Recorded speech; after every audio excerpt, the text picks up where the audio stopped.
Bienvenue dans votre magazine sur votre santé, un magazine que vous offre la MBC. Merci de prendre le temps de regarder ce magazine. Tous les ans, des milliers d'enfants nés avec une séquelle irréversible causée par l'alcool qu'ils consommaient pendant grossesse. Syndrome d'alcoolisation fétale reste toujours méconnu alors qu'il est capable d'éviter à 100%.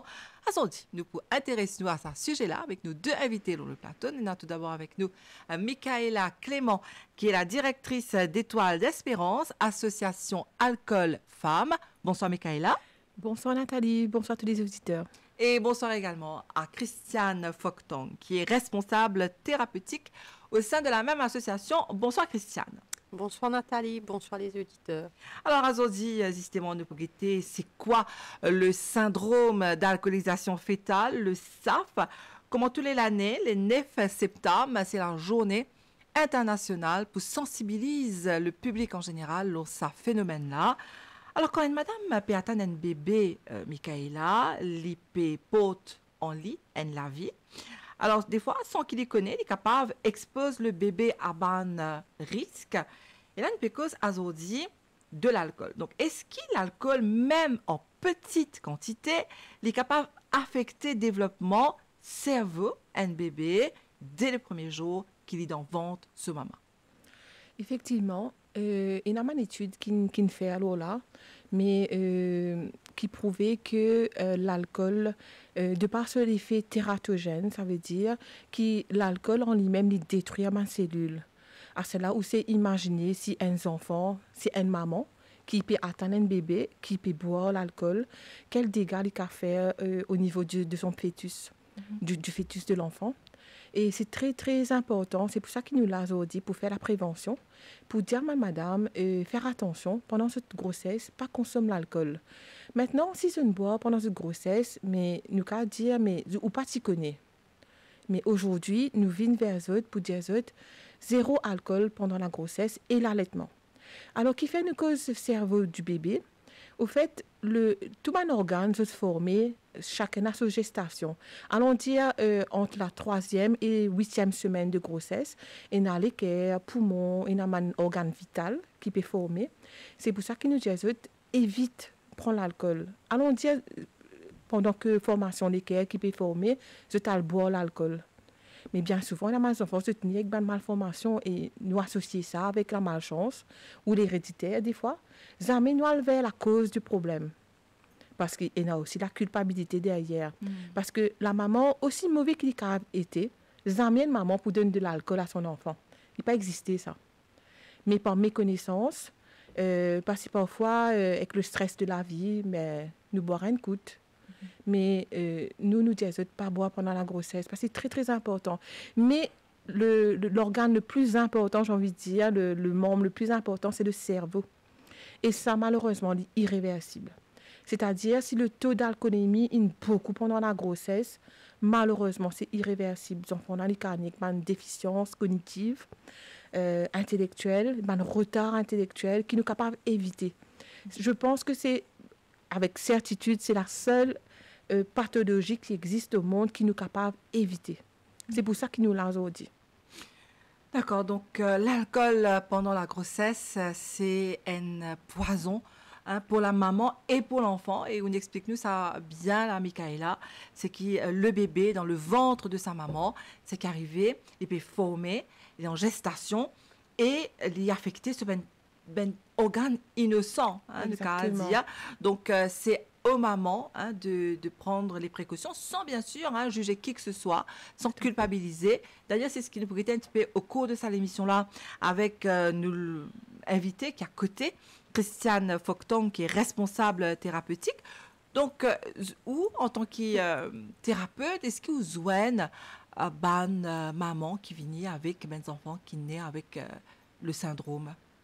Déjà, la plupart du temps, quand je viens, je dis que ces enfants ont un petit problème, il y a que de pédiatre, et il y a des fois, je gagne une malformation, soit un petit handicap léger, mais la plupart du temps, je ne pas forcément relié à la consommation d'alcool. Quitte à dire que l'information reste, comme s'il y a un grand travail pour faire au niveau de l'information, de la sensibilisation, mais il y a des mamans qui, effectivement, plutôt, je dis à nous, voilà, me réaliser ces enfants-là, ben, il est un peu différent avec moi ben, les autres enfants. Ok. Je trouvais que ces enfants-là, par exemple, ils prennent plus le temps pour assiser, ils prennent plus le temps pour masser, ils prennent plus le temps pour causer. Quand ils causaient, trouvaient comme si, ils trouvaient un petit trouble du comportement qui y en a au niveau de la santé les plus fragiles. Il est important aussi de dire que quand les enfants là aussi dîner, quand les enfants nés par rapport à l'addiction, donc ça par rapport à l'alcool, mais par rapport à la drogue aussi. Déjà, l'enfant, même à la naissance, se poids plus petit. Et nous connaissons qu'un enfant qui se poids plus petit, ben, comme le docteur dit, hein, voilà, un petit peu faible, ben, les enfants là un petit peu plus à risque. Donc déjà, au départ même, comme on peut dire, à la sortie même, que nous en cas du fœtus, ben, l'enfant là présente des fois une condition. Et il y a aussi l'autre affaire aussi qui est important, hein, pas seulement un trouble cognitif, nous ne pas dire, plutôt l'enfant là aussi développe un trouble du comportement. Nous trouvons ça au niveau de l'apprentissage, et il y a des enfants pas carrés en place, par exemple, dans l'école. Hein, je suis hyperactif, colérique, agressif. Ben, la plupart du temps, des fois, nous regardons la cause, que ça. Mais des fois, nous connaissons qu'il y a comment nous dire, un symptôme qui a par rapport à un trouble associé à l'alcoolisation fœtale. C'est quelque part une difficulté d'apprentissage plus tard. Michaela. J'ai envie de dire aussi qu'il y a une méconnaissance. Hein. Beaucoup de monde se penser beaucoup de madame, hein, ou même la famille, hein, se penser qui petit baba, petit bébé dans le ventre, mais tout ce qu'ils mangent, ils boivent, les enfants là, ils gagnent se manger pour lui. Mais c'est pas vrai. Tout ce que maman boit et tout ce que maman mange, mais ils traversent la barrière placentale. Les enfants là, ils peuvent gagner ça à l'alcool là. Ou devez imaginer hein, qu'un adulte qui boit de l'alcool, mais ce des fois, il régénéré. Allons dire un petit monde boit l'alcool. Il boit beaucoup, mais qui gagne la chance à faire une réhabilitation, allons dire avec toi d'espérance, mais ce des fois pour régénérer. Maintenant, imaginez-nous un fœtus qui baigne dans l'alcool 9 mois. Parce qu'il a liquide amniotique là, mais il n'est pas bougé, il reste là. Ou bien continue que l'alcool là, il passe dans le foie du bébé aussi. Oui, tout à fait. Oui, dans tout le corps en entier. Tout à fait. Et imaginez-nous, c'est pour ça que quand Christiane peut dire qu'ils enfants là, quand ils pounaient, ils prenaient un poids inférieur aux autres enfants. Ce crâne même, ce circonférence, tout petit, ce cerveau même plus petit. C'est pour ça qu'ils nous disent de faire attention. Évite l'alcool pendant la grossesse. Et est-ce qu'il y a, justement en parlant de méconnaissance, est-ce qu'il y a, comment dire, un genre de...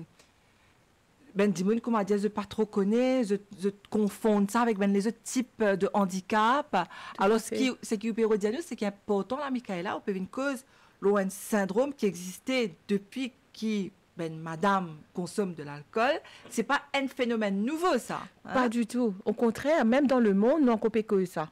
Jusqu'à là, on peut faire l'information, là, parce qu'il n'y a pas assez causé. Vous pensez le corps médical, bien mettre l'accent encore plus, là. C'est quelque chose qui existe depuis des années. Nous avons affaires, même nous dans le milieu carcéral. Nous, 90 monde, à tout heure, il peut faire un délit et puis à la prison. Parce que Christiane il dit plutôt qu'il plus tard, il peut peut-être un comportement hyperactif, à risque. Et surtout si il peut des enfants bien influençables. Parce qu'il a sa capacité pour réfléchir par lui-même. Et il peut rendre tout le monde délit. Et monsieur, si nous faisons une service dans une prison aussi, et il y a un adulte qui monsieur est exposé, une hétéro, par votre maman, sans qui, bien sûr, et ça nous redit encore une fois, c'est pas pour culpabiliser ma maman, hein. Nous pas là pour pinpoint personne, mais c'est juste pour dire que malheureusement, nous pas à cause de ça. Alors, on dit là, Christiane, on soulève plutôt un point. On dit qu'il y a une madame qui consomme de l'alcool, mais aussi de la drogue. Est-ce qu'il y a des enfants dont les mamans ont consommé de la drogue pendant la grossesse, se tenaient avec le même signe, avec le même type de défaillance? Peut-être qu'il y a un changement par rapport à ça, mais moi, je dire pour l'alcool, ça nous sûr. Mais pour les enfants qui consomment de la drogue, ça aussi nous connaît qu'ils ont un trouble du comportement. Est-ce qu'ils ont un problème pareil? Est-ce que la drogue a affecté un organe pareil comme une madame qui consomme de l'alcool? Je pense que je suis sûre que l'alcool se fait différent. Il est tératogène, il est là pour détruire. Ah, ok. C'est tout à fait différent. Mais un enfant qui naît d'une mère qui a pris de la drogue, ce symptôme est différent. Il peut avoir un symptôme de manque. Et lui, malheureusement, cet enfant-là, comment il naît, même il peut besoin prendre un médicament pour vivre. Parce qu'il justement, il peut avoir le même symptôme qu'un adulte. Donc, si moi bien comprends, la Michaela, vous avez aussi besoin, dans ce même cas-là, du personnel soignant, parce que vous pouvez dire, nous, quand ces enfants-là naissent, il y a une particularité. Est-ce que vous pouvez expliquer nous qu'est arrivé quand ces enfants-là naissent? À Étoile d'Espérance, on fait de la prévention. C'est Oui. pour ça que nous l'avons dit. Oui. Nous venons expliquer, mais faire attention, pas jouer, pas faire roulette russe. Très important. Parce que, au fait, ces enfants-là, ils poussent un accompagnement très lourd. Hein. Bizarre ban orthophoniste, bizarre ban École spécialisée, école spécialisée comme orthopédie Christiane, ban neuropsychiatre. C'est vraiment une panoplie de médecins à côté. Et j'ai envie de dire quelque chose aussi, il n'y a pas de diagnostic à Maurice, malheureusement. Beaucoup de ces enfants-là, je te retrouve dans mon école spécialisée avec des enfants autistes, avec des enfants autrement capables, mais même ces enfants-là, pas de diagnostic pardon, et qui même ne pas connaître qu'ils sont un enfant savent. Mais nous dans le domaine, et comme Christian tu peux dire plutôt, nous rencontrons une madame qui vient en réunion de parents, et une fois des enfants un peu hyperactifs, et nous connaît quand nous guettons aussi, morphologiquement, nous trouver la lèvre un petit peu plus petit, ses oreilles peut-être pas alignées, soit vraiment pas tignées en place. Des fois, entre nous-mêmes, nous disons, mais peut-être. Mais maintenant, le peut-être n'est pas accompagné d'un diagnostic. Nous aussi, nous pas connaissons, mais nous pouvons associer ça, malheureusement. Mais c'est pour ça que c'est très important de... ce qu'on vient faire aujourd'hui, c'est justement aider, éduquer aussi. Donc la prévention, c'est très bien ce que vous nous dites, hein, parce que des fois, nous causons un type de, on dirait, nous causons une maladie, une pathologie, nous causons la maladie. Mais là, où c'est qu'ils peuvent venir faire, un cri, vraiment, hein, un appel qui peut sortir vraiment dans les cœurs, cri du cœur, pour dire que l'association Étoile d'Espérance, des Pieds-en-Vie, sensibilise dans la question du syndrome d'alcoolisation fétale pour qui une future maman ou bien une maman qui en ce moment a un bébé pas tous l'alcool du tout. Alors pour nous revenir à ce qui nous peut dire là peut-être Christiane qui a pas répondu nous là maintenant aussi dire Christiane qui les enfants se tenaient en sous-poids. Ça veut dire le bébé sous-poids pas un poids normal hein, entre guillemets. Mais est-ce qu'il y a est-ce qu'il y a une particularité à la naissance du bébé? Est-ce que ces enfants-là, par exemple, en manque d'alcool comme un adulte? Est-ce qu'il y a un symptôme comme un dimoun alcoolique? Ça peut arriver parce que ça qui nous connaît, c'est que de toute manière, quand ces enfants-là naissent, si l'inhabitué avec l'alcool, forcément, comme si l'inhabitué avec l'alcool dans le ventre de la mère, forcément, le produit de l'alcool, lui aussi. Donc, on peut dire, ça, c'est une affaire quand même purement médicale, mais ça qui nous capables de dire, c'est que des fois aussi, l'enfant, quand il naît, il paraît OK, mais c'est plus tard dans ce développement, au niveau des apprentissages scolaires, que nous trouvons trop venir. Hein? Parce que vous avez bien compris, à la naissance, les capables, ces enfants-là, OK, mais plus tard, parce que ça que nous connaissons, parce que les séquelles de l'alcoolisation fœtale sur les enfants, c'est des séquelles, des fois, à vie, qui, des fois, passent un petit peu sous tapis. Plus tard que nous trouvons, par exemple, il y a extrêmement de difficultés pour apprendre à lire. Il y a un bon comportement comme si au niveau du mémoire. Des fois, nous trouvons que, par exemple, il y a des enfants très antisociaux.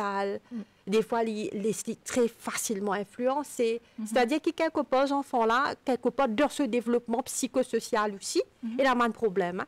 Ce n'est pas seulement au niveau cognitif. C'est ça que moi, je envie de dire. Ouais. Tout à fait. OK. Donc, socialement parlant, l'enfant n'est pas très à l'aise.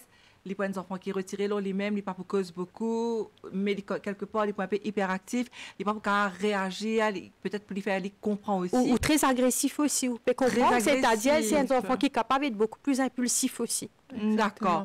Et donc, c'est important hein, de le savoir, parce qu'il peut-être y a des parents hein, qui peuvent quitter l'émission-là, je ne sais pas trop connaître, peut-être, nous sommes contents, hein, ce n'est pas le diagnostic, parce qu'il a, dans cette émission-là, comme je peux dire, nous deux invités, nous ne pouvons pas faire de diagnostic, mais c'est une estimation qu'ils ont fait en tant que spécialiste. Nous bien rappeler, l'association Étoile d'Espérance, c'est une association qui est spécialisée dans la réhabilitation de même femmes qui, malheureusement, des fois, hein, ils touchent le fond. Et encore une fois, nous réalisons, nous ne sommes pas là pour amener quoi que ce soit comme jugement, mais c'est bon hein, d'en parler. Et ces enfants-là, nous disons, guetter à partir de là, qui peuvent faire hein, pour, entre guillemets, hein, le sauver D'ailleurs, c'est ce qui nous brille un petit peu avec vous jusqu'à la fin de l'émission, hein, Christiane. Comment est-ce qu'ils ont fait une thérapie avec ben enfants et ben maman? Est-ce qu'ils ont accepté les enfants aussi?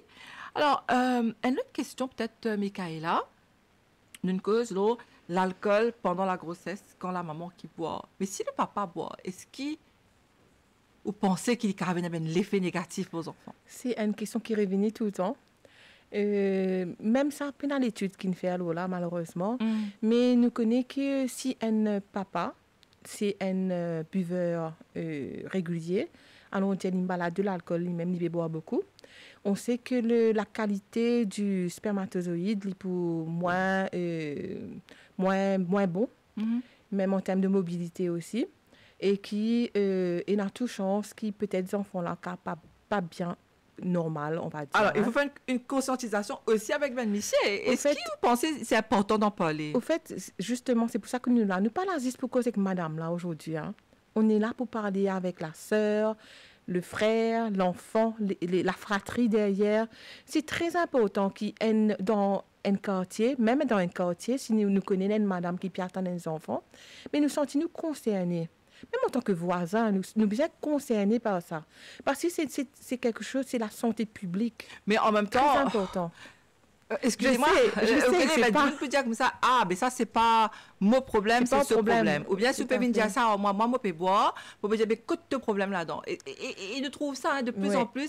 Comment dire, même si vous pouvez donner un conseil à un dimon, quand on peut guetter, on peut dire, tu connais, tu ne peux pas faire ça parce qu'il te caractère une conséquence. Dis-moi, on pense ça mal. Tout à fait. Bon, c'est pas l'ego, ça, c'est pas. Moi, pas bonjour l'humilité, quoi. Oui, en même temps, un enfant, c'est pour la société. Il n'est pas pour grandir qu'avec nous. Hein. C'est ça que des fois, nous faisons réaliser. Hein.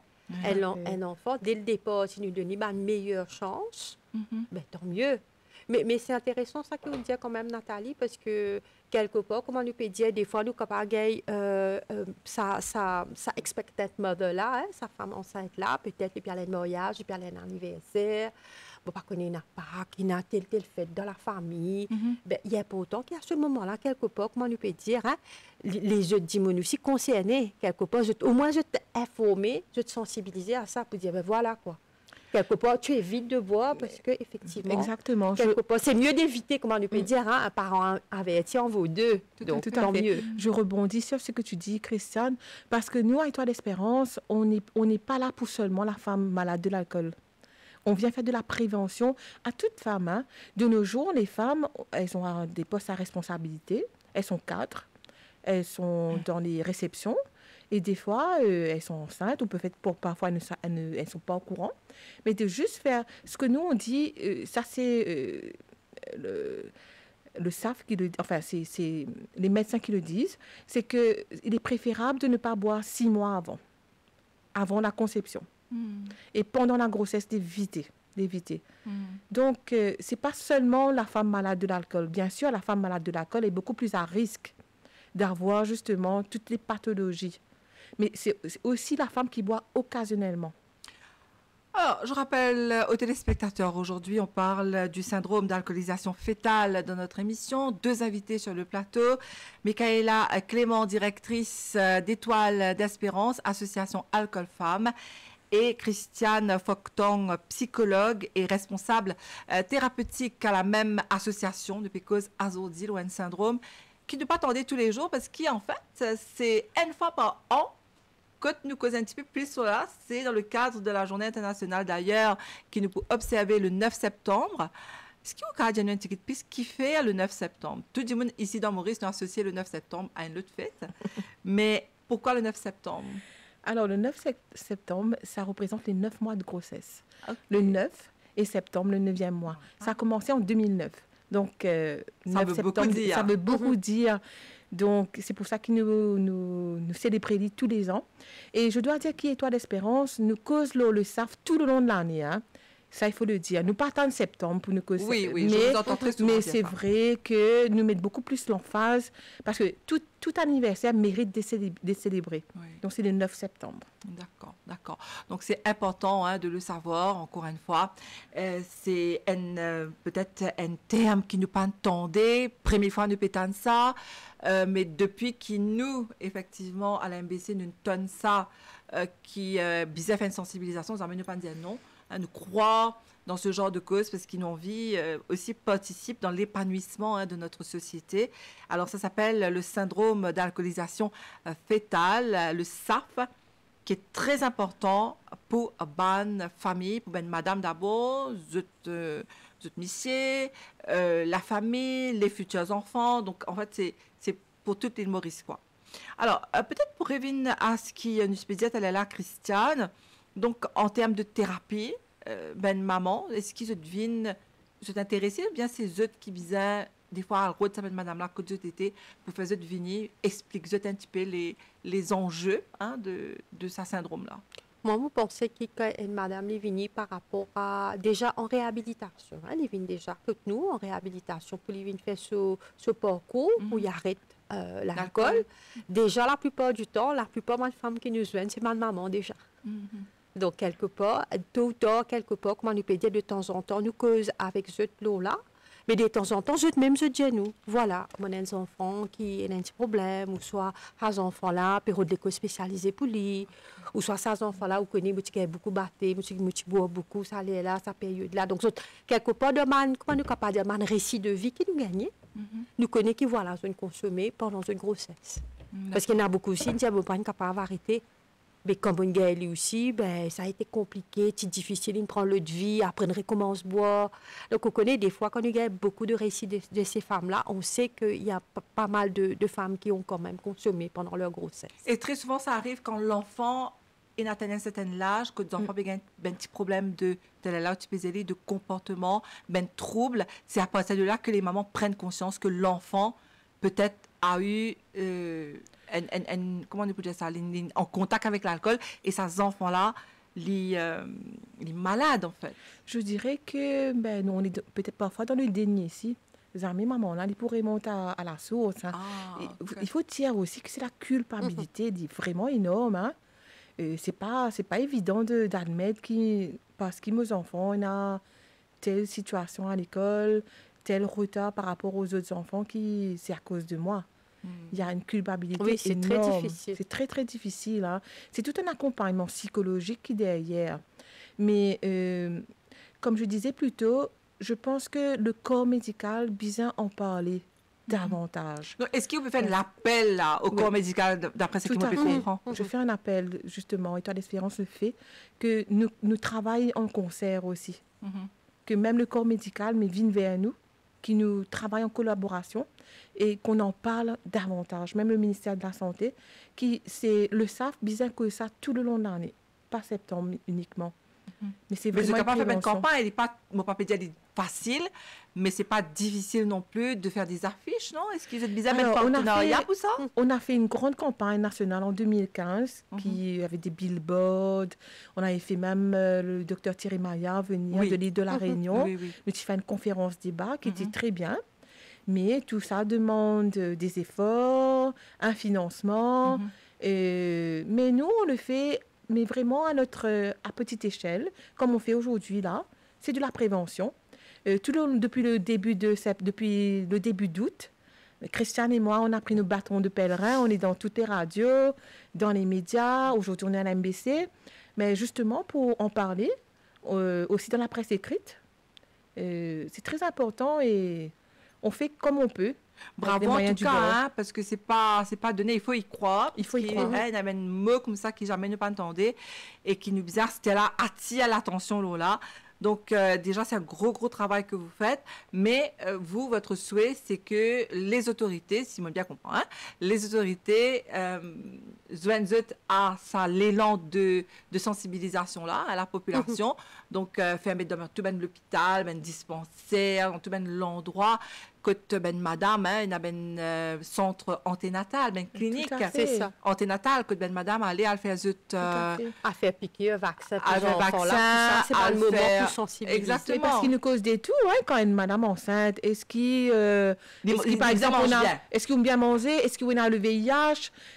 Parce qu'il nous fait toutes sortes de batteries de tests. Est-ce qu'il est bon globule? Est-ce qu'il est tout bon? Mais c'est ça fait que nous pas demander, mais est-ce qu'il vous boit? Est-ce qu'il vous fumait? Est-ce qu'il vous drogué pendant la grossesse? C'est très important, ça. Ah, ok. Très, très important. Peut-être, enfin, ne pas qu'à généraliser, je connais normalement quand on va le docteur dans le dispensaire, ben question qui vient, est-ce qu'il boit ou fumer? Ça, c'est une question qui est normale. Maintenant, pour ben madame qui peut attendre un bébé, peut-être des fois, nous prenons des for granted, nous disons ben madame qui est enceinte, il n'est pas pour boire. Mais ce sont des petites questions, peut-être qui dérangent, Oui, tout à n'est-ce fait. pas? Tout à fait. qui dérangent, mais qui capable de peser à ben madame et ben future maman. Alors, on me fait signe en régie, mesdames, qui nous arrive à la fin déjà de l'émission. Donc, nous faisons un dernier tour de table. Qui tu as envie de dire à nous? Peut-être on peut commencer par vous, Michaela. Qui tu as envie de dire à nous là? Quelles sont vos attentes par rapport à cette sensibilisation? Qui nous a faire pour conscientiser ben l'eau, ça syndrome d'alcoolisation fétale là? Mais c'est toujours en parler, toujours prendre conscience de ça et de ne pas banaliser. Alors, Étoile d'Espérance, nous parlons de causerie, nous pour le 8 septembre, le lundi 8 septembre à la marche du Père Laval. On a été approchés pour nous tenir un stand. Et donc, c'est ouvert à tout le monde, à toutes les religions, toutes les personnes désireuses qui ont envie de gagner une information. On sera là, on va vous donner des pamphlets, toutes des informations sur l'alcool et sur le SAF aussi. Et nous nous disons, ben, moi, j'ai envie de causer avec ça, madame qui ne boit pendant ce grossesse. J'ai envie de dire, madame, pas tracasser, ou pas t'y connaître, mais audits, ou peut écouter cette émission-là. Prends compte. Et c'est éviter. Et surtout quand on peut donner un petit bébé boire, on peut allaiter. Essayez pas boire pendant qu'il peut allaiter tout bébé, parce que les enfants, là, malheureusement, ils peuvent transmettre à l'enfant. Et donc, je donne un numéro de téléphone. D'accord. Si toutes les femmes ont envie, gagnent mon information sur Étoile d'Espérance, c'est un centre gratuit. Hein, donc, depuis là, on n'y a à perdre. Au contraire, tout à gagner en toute confidentialité. C'est le 606 20 40. Nous avons aussi une hotline, le 5 766 65 65. Ah, c'est facile à retenir. En tout cas, merci, Michaela, d'être venue sur le plateau. Et vous, Christiane, quel message ou est pour ben maman qui peut-être peut vivre sa réalité qu'ils ont fait mentionner, que des enfants peuvent capables apprendre, des enfants peuvent avoir une difficulté, est-ce qu'ils ont capables venir en toute confidentialité, comment Oui. Michaela dit à nous? Je pense que justement, informe les personnes. Quand on informe les personnes, ça veut dire qu'il est important qu'ils soient capables de reach out quelque part, téléphoner, venir. Parce que quelque part, comment on peut dire, ils sont pas seuls, elles ne sont pas seules dans cette situation. Et aussi, peut-être, dernière chose qui est importante de dire aussi, qui quelque part, si nous comptons nos enfants, il est important de nous protéger dès le départ. Donc, c'est important parce que ça, c'est ma recommandation qui nous dit. Hein? C'est fortement recommandé qui, quelque part, ne pas boire pendant la grossesse. En tout cas, très bien. Merci, mesdames, d'être venues encore une fois. C'est nous qui vous remercions de nous donner cette antenne pour pouvoir parler de ça. C'est Merci un beaucoup. plaisir. Merci beaucoup. Et Nathalie. en espérant que on pourra effectivement réduire le nombre de cas de ces enfants qui vivent avec le syndrome d'alcoolisation fétale. Nous rappelons encore une fois le numéro de téléphone, de cas contacter l'association Étoile d'Espérance par WhatsApp. Tout à C'est fait. possible. 5 766 65 65. Ça, c'est de la hotline, pardon. C'est la hotline. Donc, si vous avez un téléphone, nous avons un téléphone nous là. Et l'équipe, qui est une équipe formidable, il faut bien que je le signale, une équipe qui peut prendre en main, pour là, pour écouter et amener une réponse à une question sans jugement. Tout à fait. Merci, mesdames, et Merci merci à vous qui avez suivi cette émission. Je vous dis à très bientôt pour un nouveau magazine.